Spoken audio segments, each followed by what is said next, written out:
Hey guys! Today I'll be showing you how to make these super easy mushroom lentil burgers.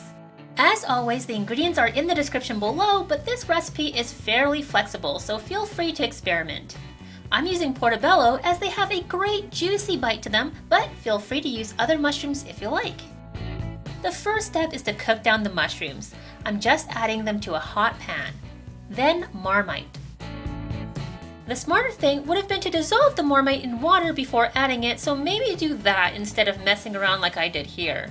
Use about a quarter cup of water or broth if you like. The Marmite gives the mushroom a great rich flavor. If you don't have it, you can also use Vegemite or miso paste instead. Now we add more flavor in the form of paprika, onion powder, garlic powder, and black pepper. Feel free to use any kind of burger spice blend that you prefer. In only a few minutes, the mushrooms have gotten very soft and most of the water has evaporated. Into the mixing bowl they go. Add a cup of cooked lentils and brown sugar. I got these out of a can, but feel free to use any kind of lentils you like. Beans can also work, but I like using little lentils because they seem to form the burgers more easily. Separately, combine a quarter cup of water or broth with a tablespoon of ground flaxseed, and then another quarter cup of lentils.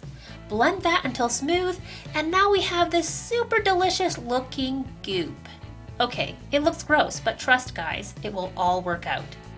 Stir that in and now everything is sticking together, but it's too wet to form into patties. I'm adding a quarter cup of breadcrumbs. This will act as the binder.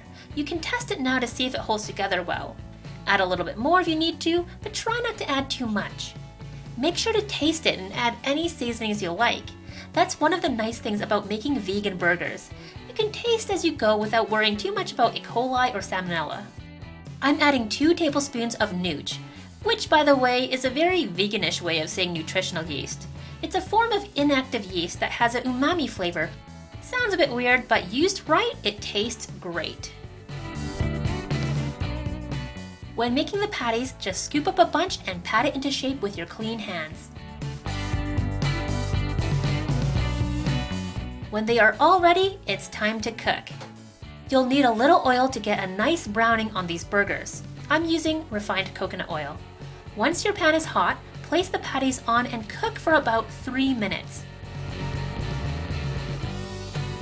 Flip, and then cook for another 3 minutes until each side is as brown as you'd like. And that's it! I'm using these little homemade sweet potato buns that have been toasted in a pan. A well-toasted bun makes all the difference in my opinion. Add whatever toppings you like, and there you have a super easy to make vegan mushroom lentil burger. The lentils make this burger super satisfying and filling, while the mushrooms add a satisfying bite and little bursts of juicy deliciousness. It's a pretty basic recipe, so I hope you take it and run with it. Let me know how you would dress up this burger in the comments below. Thank you so much for watching, and happy 4th of July weekend to all my American friends. Bye for now!